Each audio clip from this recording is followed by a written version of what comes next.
ಕೇರಳದಲ್ಲಿ ಆಘಾತಕಾರಿ ಘಟನೆಯೊಂದು ನಡೆದಿದೆ. ಚಲಿಸ್ತಾ ಇದ್ದಂತ ರೈಲಿನಿಂದ ಯುವತಿಯೊಬ್ಬಳನ್ನ ದುಷ್ಕರ್ಮಿಯೊಬ್ಬ ಹೊರಗೆ ತಳ್ಳಿದ್ದು ಗಂಭೀರವಾಗಿ ಗಾಯಗೊಂಡ ಆಕೆ ಆಸ್ಪತ್ರೆಯಲ್ಲಿ ಚಿಕಿತ್ಸೆಯನ್ನ ಪಡಿತಾ ಇದ್ದಾಳೆ.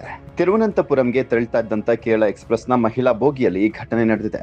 ವರ್ಕಲಾದ ಆಯಂತಿ ವಿಭಾಗದ ಬಳಿ ರೈಲಿನಲ್ಲಿದ್ದಂತ ಶ್ರೀ ಕುಟ್ಟಿ ಎಂಬ ಯುವತಿಯನ್ನ ಸುರೇಶ್ ಎಂಬ ವ್ಯಕ್ತಿ ರೈಲಿನಿಂದ ಹೊರಗೆ ತಳ್ಳಿದ್ದಾನೆ. ಕುಡಿದ ಮತ್ತಿನಲ್ಲಿದ್ದಂತ ಸುರೇಶ್ ಮಹಿಳಾ ಬೋಗಿಗೆ ಅಕ್ರಮವಾಗಿ ಪ್ರವೇಶಿಸಿ ಈ ಕೃತ್ಯವನ್ನು ಎಸಗಿದ್ದಾನೆ. ಘಟನೆಯ ಸಂಬಂಧ ಆರೋಪಿ ಸುರೇಶ್ ಕುಮಾರ್ನನ್ನ ಬಂಧಿಸಲಾಗಿದ್ದು ಪೊಲೀಸರು ತನಿಖೆಯನ್ನ ಮುಂದುವರೆಸಿದ್ದಾರೆ. ರೈಲಿನಿಂದ ತಳ್ಳಲ್ಪಟ್ಟಂತ ಯುವತಿ ಶ್ರೀ ಕುಟ್ಟಿ ಗಾಯಗೊಂಡಿದ್ದು ಆಸ್ಪತ್ರೆಯಲ್ಲಿ ಚಿಕಿತ್ಸೆ ಪಡಿತಾ ಇದ್ದಾರೆ. ಆಕೆಯ ಆರೋಗ್ಯ ಸ್ಥಿತಿ ಕುರಿತು ಹೆಚ್ಚಿನ ಮಾಹಿತಿ ನಿರೀಕ್ಷೆ ಮಾಡಲಾಗಿದೆ. എന്നിട്ട് മെനിഞ്ഞാന്ന് രാവിലെയാണ് ഇവിടുന്ന് തിരുവനന്തപുരത്ത് പോയത്.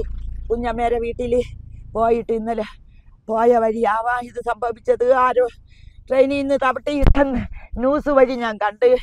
എനിക്കറിയാൻ വയ്യ മക്കളെ, എനിക്ക് അറിയാൻ വയ്യ. എൻ്റെ പൊന്നെ എന്നടുത്ത് ചോദിക്കണ്ട, എനിക്കറിയാൻ വയ്യ എൻ്റെ പൊന്നു മക്കളെ. ഇല്ല പോയിട്ടൊക്കെ വീട്ടിൽ പോകും അമ്മമ്മ എന്ന് പറഞ്ഞിട്ടേ പോയത്. കുഞ്ഞമ്മേരോടെ പോണോ പോയി. ഞാൻ ചാച്ചി കൂടെ അവിടെ പോയിട്ട് അവിടെ നിന്ന് ഞങ്ങളൊക്കെ പോവും. ഇവിടെ ഇങ്ങോട്ട് വരൂലെന്നോ അത്രേ പറഞ്ഞോളൂ. വേറെ ഒന്നും എൻ്റെ അടുത്ത് പറഞ്ഞില്ല.